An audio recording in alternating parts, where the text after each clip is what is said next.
Hello and welcome to the Construction Record Podcast. I'm digital media editor Warren Frey.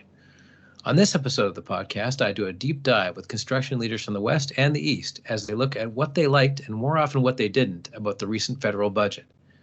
First up is an interview with RESCON President Richard Lyall, who expressed disappointment with the budget, the housing measures announced, and a lack of meaningful consultation with industry. Here's that interview.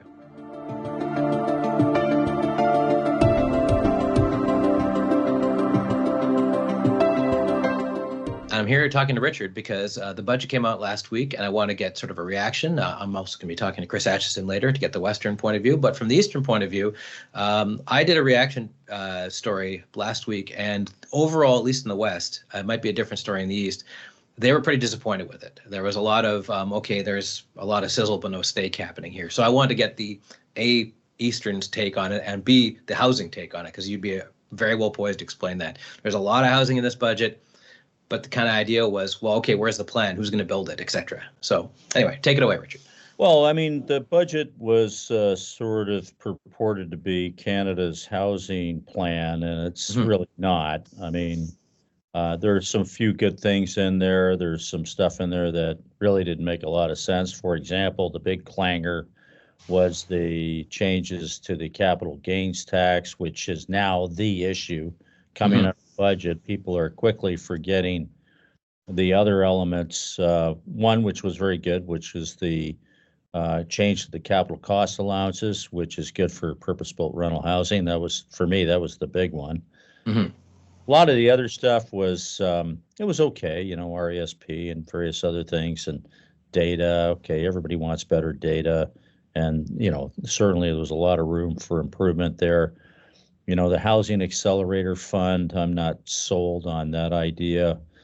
That's just running around handing out checks to municipalities for, you know, meeting some nebulous target or undertaking to improve processes. But it's not really a plan, right? So, and we've got, unlike any other developed country, we're very decentralized. So we've got three very active levels of government in the housing file. They're not aligned.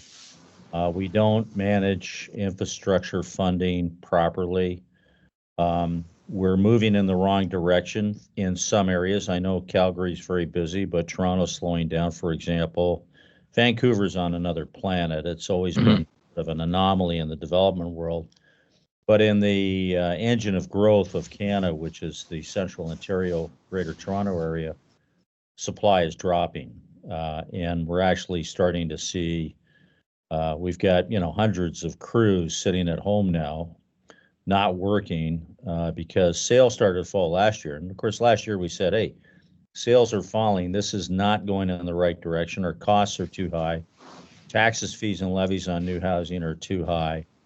The process is too gummed up with red tape, which makes it expensive because it, you know, uncertainty in any kind of investment scenario means risk, and the more risk you have, it'll have a chilling effect on new supply. So that's exactly where we're at. We're moving in the wrong direction at a time when we're supposed to be doubling supply, and that's going to get worse. So, you know, a few nice things here, some other things that didn't really make a lot of sense. You know, they're trying. I think there were people in the government that honestly intended to really make a difference here. But, you know, the problem is we got too many people involved in housing and trying to fix the housing crisis that don't know anything about building housing and actually don't understand housing economics, and they don't even understand market economics. I mean, I keep going into a lot of rooms where they're full of these rooms full of housing experts, where there's only like 2 or 3 people in the room out of like 40 or 50 that have actually built a house or a condo, built a building for that matter. And, you know, we've got too many policy people. We've got too many policies. We've got too many government bodies with their fingers in the pie. We calculated 45 compared to like one of the most advanced jurisdictions of the world. on housing approval. Singapore, they have about 12. Scandinavians about 15, 16. We've got 45. And every time you add another player into that group, it just makes things worse. So and our we're diverging from the U.S. The housing market in the U.S. is now rebounding. They overbuilt on rental. Don't have to. You got to do a reality check on that one, but it's true. They overbuilt on rental, and their housing market is coming back. Their prices are, in many markets, are flat, if not just falling a little bit. They have the biggest boom on spec, and they build on spec in the U.S., which is they build a house, then sell it. Got the biggest boom on spec building and development right now since 2008. We are moving in exactly the opposite direction, except for like Calgary. In West Calgary, well, Alberta's pretty sensible on so many things, right? So they're making more. That doesn't mean to say they don't have their own share of problems. They do, but their economy is doing well, and there's a lot of people that are moving there. And of course, one thing that's kind of ironic in the budget was they increased the credits for tradespeople to move, right?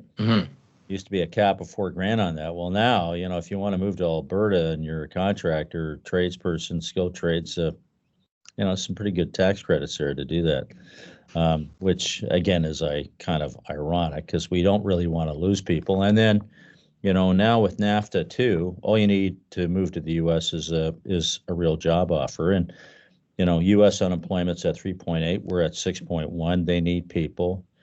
This is not a good time to be losing tradespeople. Now, there are some that just can't move. So some of them will move into the civil sector. We got a lot of civil construction work.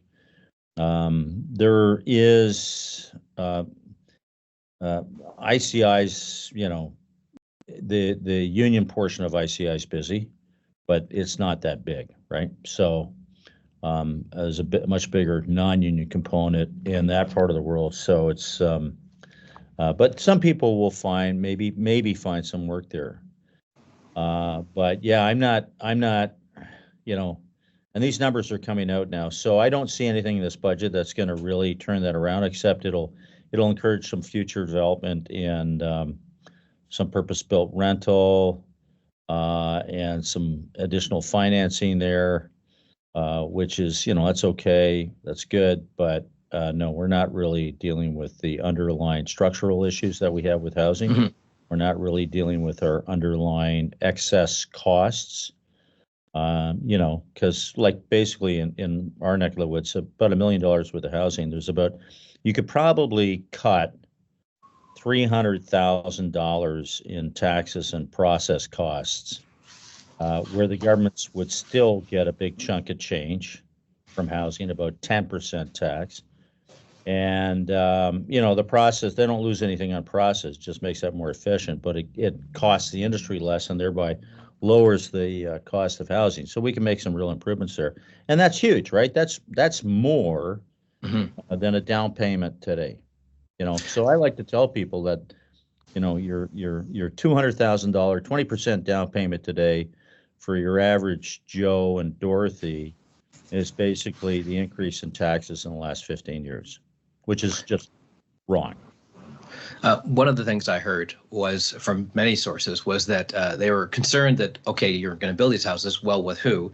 And also, what about the infrastructure that has to be there? There wasn't a whole lot in the budget about infrastructure around that, which you need unless these houses are powered on their own somehow. Well, no, I mean, infrastructure is kind of like the third leg of the things that we're focusing on, by the way, in terms of advocacy and change going forward. We're looking at, we got to get the taxes, fees, and levies down, cut the costs, cut the taxes, because they've become bloated. We need to improve processes, procedures, the approvals process, and all that stuff by digitizing and modernizing it. And of course, you're absolutely right on the money there. The third leg is infrastructure, and we need to come up with a better funding and more certain funding formula for infrastructure, generally speaking, between the three levels of government to support growth. Because one of the problems right now, you'll find people in the industry talk about procurement problems with the government that, they got to wait and wait and wait. And finally the government says, okay, we're ready to go. Well, the problem with that is it really does screw up the procurement process, and it increases costs because all of a sudden the government releases a bunch of money and then everybody wants to get everything done at once, which increases demand at that time, which increases prices. I mean, so we need a better system. And one of the things we want to look at through one of our sister organizations is, okay, who manages development of infrastructure for growth, or the building of infrastructure for growth, very well in the world? Like, what jurisdictions are really doing it well here? Because we aren't. And and we have these, it's like every day you got some new announcement of some housing project or some infrastructure project or this, that, and the other thing. And we see all this stuff and it sounds good. But then when you look at the numbers, we're behind on just about every point. There's too many kind of kumbaya, feel-good groups out there that are celebrating mediocrity like crazy. And, I just commented something on social media today, which was pointing out the reality of the situation. And, and it's like people saying, well, we won't make those changes because you can't build it anyways and you don't have the workforce. Well, that's changed. We have surplus labor now. I'm not saying everywhere, but it's adding up very quickly because our industry is not crashing. I don't want to say that, but it's a better than 50% drop, right? Which in any other industry would be a massive crash. In our industry, well, you don't like using that language anyways, but I've always said to people, let the industry, we'll worry about our labor and tech, all this other stuff. You just, get rid of the red tape and free up the process so we can build more. And if we need to automate more, necessity does drive this stuff. And let's face it, we've had a pretty significant informal economy working here. And, notwithstanding the fact that Immigration Canada couldn't figure it out, like in terms of skilled trades immigration, we do have a lot of undocumented workers here. So, the industry does, I'm not saying it's right at all. And I'm not saying it's the large builders or whatever else like that, but there's a massive underground economy here and in the renovation world and that kind of thing where, things are getting done. So, we can worry about that. That whole system does need to be improved. And there are some efforts underway right now. But, the government's not going to really fix that anytime soon. Two things that Bill Black, the head of the Calgary Construction Association, told me. He regarded this as essentially a political document more than anything else. It's sort of a prep for the election. It's an election budget. It is. Yeah. Bill's right. Yeah. Yeah. And the other thing he said was that there was, I don't know if this is the same in Ontario, but at least in Alberta, he said there was very little consultation with actual people building things. It was more academics and think tanks that were getting talked to, and then construction was more or less being told what they had to do, or not told, but here's our results. We didn't ask you, sort of thing. And that's him saying, and not me. Absolutely, he's right on that score too. I saw something where we said, well, we consulted with the industry, and we said, well, who? And it was like this development company and that development company. We looked into them. They're not developments; they're consultants to the government and consultants on this stuff. They actually don't build anything, and they're not developers. And if that's who you consulted with, then, forget it. So, no, Bill is right. We've been saying this for a long time. If you want to know what the problem is and what it takes to get things done, talk to some builders, people that actually know, and what I'm talking about here is the people, we've got people that, you can say, hey, Jim, here's the deal, go build that 40-story building. They know how to do that. They know how to actually get it done and all the various bits that go into it or whatever else like that. That's a builder. not some academic, not some consultant that feeds off the system. Those, well, I'll leave it at that, but Fair enough. I'll, because as we know in Ottawa, we got way too many consultants up there who are engaged in performing some very high-priced tasks with dubious results. Well, that's Ottawa. That's the land that time forgot, right? They operate in their own kind of climate zone there, but no, you need to consult with the industry. And by the way, I mean, this is, we haven't been keeping sort of the secrets about how to get things built and stuff like that. We've been telling them all along, but there's certain things they don't want to hear. Number one, what government does not want to hear is the taxes, fees, and levies are too high, and they are. They're outrageously high, and it was a runaway train because you had three levels of government running off in different directions, insidiously increasing those taxes and fees every year until it got out of control. And here's the deal. As long as housing prices kept going up, those additional costs got passed on to the consumer. But then we ran into a big problem. We ran into, the end was coming. And we've been saying this party's going to be over at some point in time. But then COVID hit. And then all the associated impacts from COVID. We had supply chain issues, drove up prices more, other things, interest rates. We went from super cheap money to, we know what happened there. And so we hit a wall. But it's not just the interest rates. In fact, our interest rates are, this is not 84 all over again, right? We're not at 20%. They're definitely higher. But in a normal world, this shouldn't be sort of the disaster that it is. But that's what we've run into. So these things can all be fixed. Every solution to all the problems we have been figured out in other jurisdictions.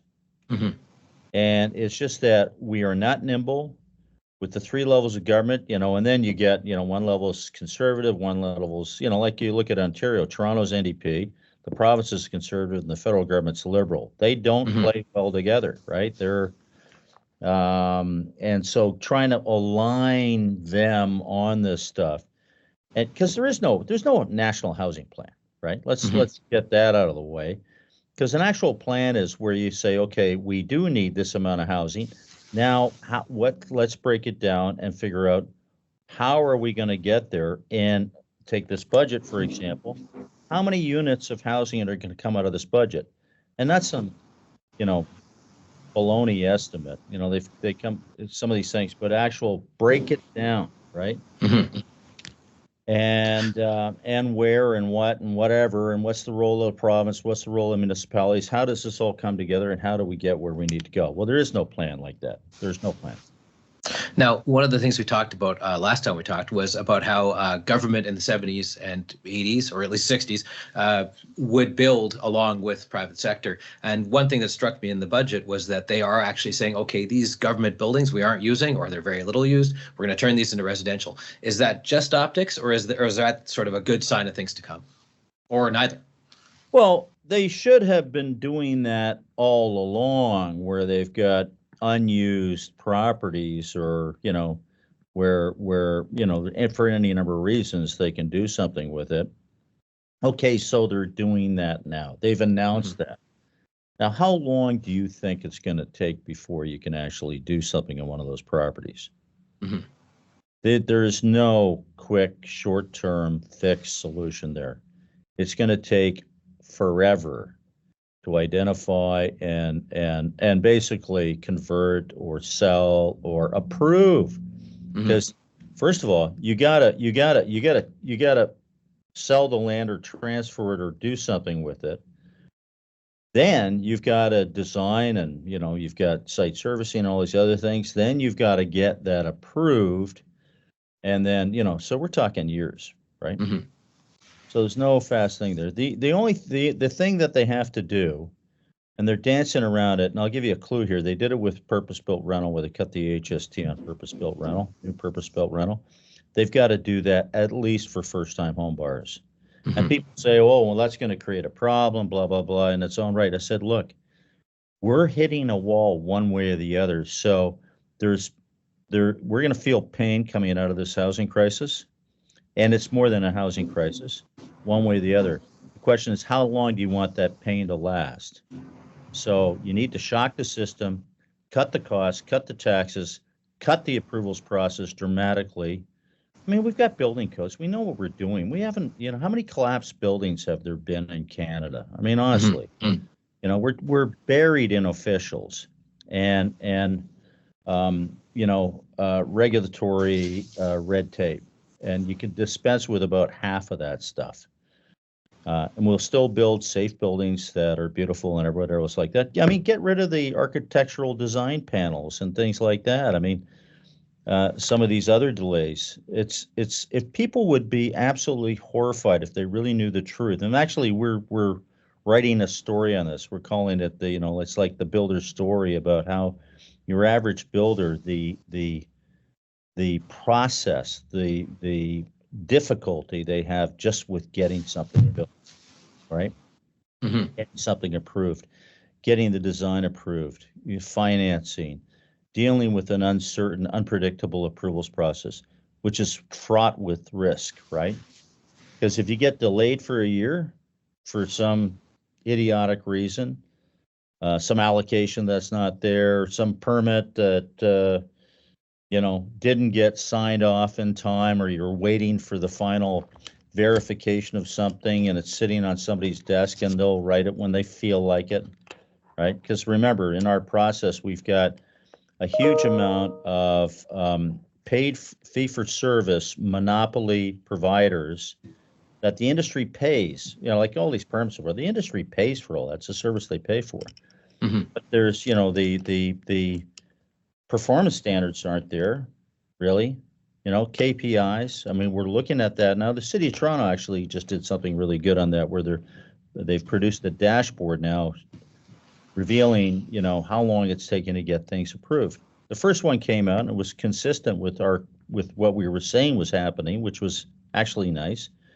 But they're using that to actually improve the situation because, of course, if you don't know your numbers, you can't fix anything, you can't approve anything, right? Mm-hmm. And so, we're getting there, but we've got a long way to go. Yeah. Okay, great. Thanks for joining us, Richard. My pleasure. Next, I talked to BCCA President Chris Atchison, who also wanted to see more out of the budget and gave a Western perspective on how the federal government should focus equally on infrastructure as well as housing. Hello, I'm here with Chris Atchison, President of the BCCA, and we're going to get his reaction on the federal budget, which just came out last week, specifically from a Western perspective. So I've talked to, and I issued statements from you in my reaction piece.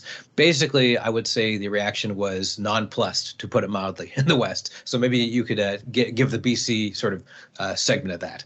Yeah, I think generally speaking, the entire cohort of construction associations representing the West was unimpressed.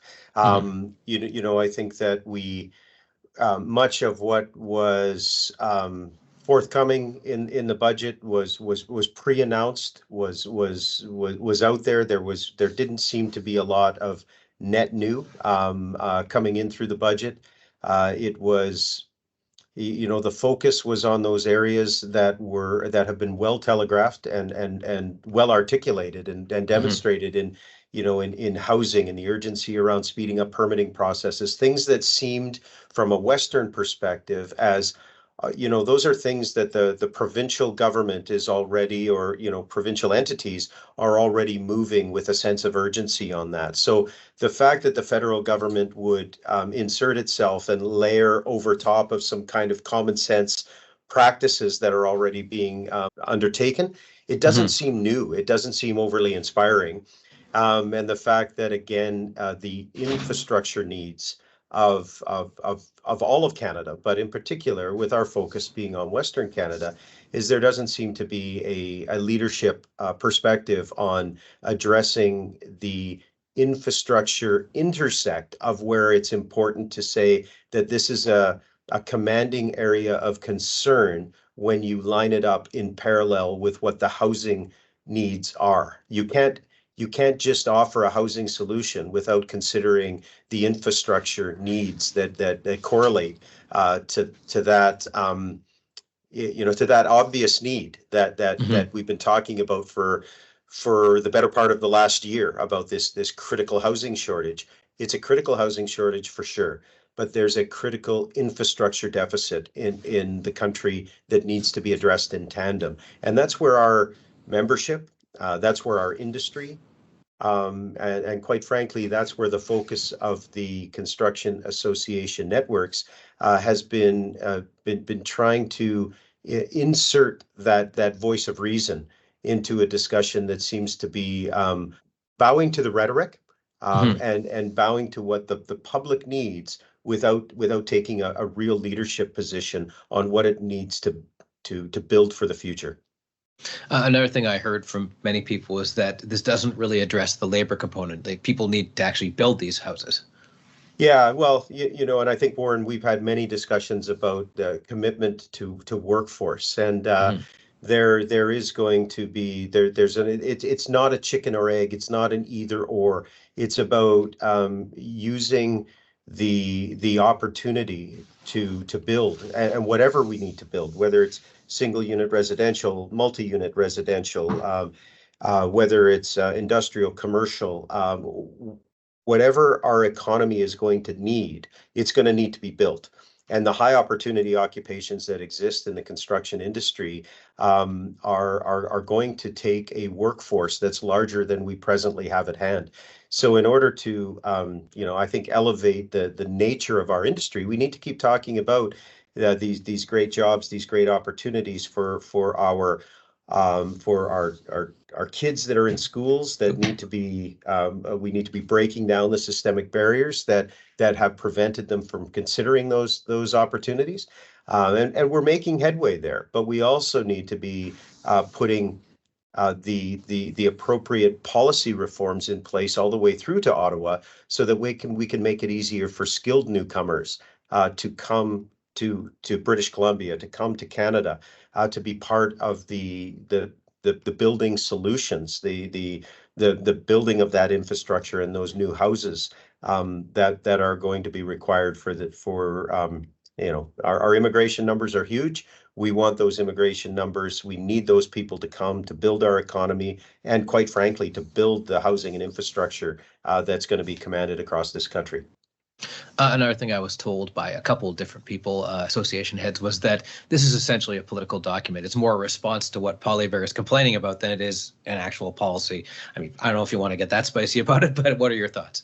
Yeah, I think that's absolutely part of this. I do think that we're in that phase now where we're a stone's throw away from a federal election, and so but that's to be expected. But I think the missed opportunity here is because I think everyone across Canada knows that the politics have begun, but where I think we are all able as taxpayers and association leaders to take some exception is that you can politic, but you also need to lead, and you need to have a vision. And I think that I'm not here to say that a party needs to just bow to the construction industry.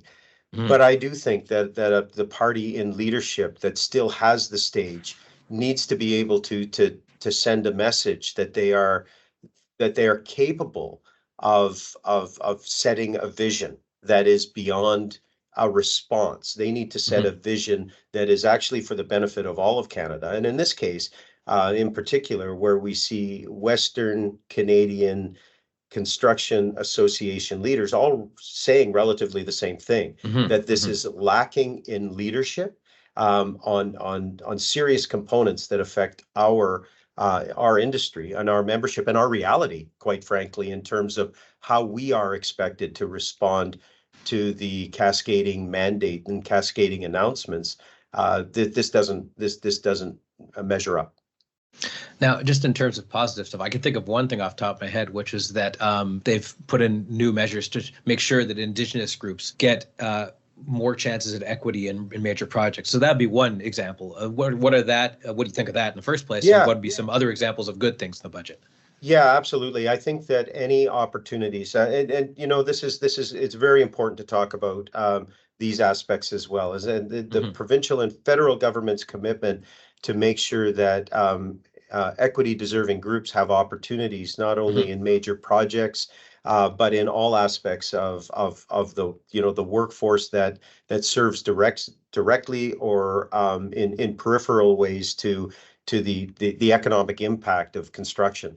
And that's something that we've believed in for a very long time. And so while we adhere to trade agreements that preserve fair, open, and transparent procurement and opportunities for businesses, we also see the need to make sure that that other types of businesses and Indigenous-owned businesses and equity-deserving aspects that are underrepresented in the conventional construction industry continue to have access and pathways to participate in the economic prosperity that comes along with federal and provincial investment in housing and infrastructure. So I think that that's absolutely critical. I do think that there's a bit of a double-edged piece in this budget as well when it talks about recommitting to apprenticeship seats, and to make sure that equity participation is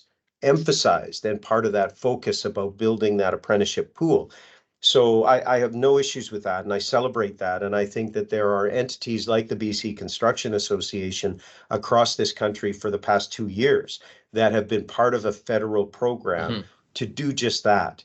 And so when on one hand we see the announcement that it's being invested in the next 2 years, but at the same time, as of March 31st, 2024, a very productive apprenticeship services campaign was being wound down across the country. So make the announcement, but continue what you've got going, right? Like you shouldn't disrupt service providers and industry champions from coast to coast who are doing exactly what you said you want to do in this budget, but yet it's a colossal waste to have everybody wind down these projects from coast to coast to coast, only to announce that you're going to be doing it again, and now there's going to be a call for proposals and a need to start it up again. So it's just that those stop gaps matter, right? When we're interrupting a flow for equity deserving participants and for people who are interested in becoming new apprentices in the construction industry, if that's the commitment of government, maintain the commitment. Don't interrupt it to make an announcement only to restart it after now we're going to have lost 6 months of momentum. Okay, thanks for joining us today. My pleasure. Thanks so much, Warren. And that's it for this episode of the Construction Record Podcast. You can hear us on Apple Music, Amazon Music, and Spotify, as well as on the constructionrecord.libsyn.com and on the Journal of Commerce and Daily Commercial News websites. Thanks for listening.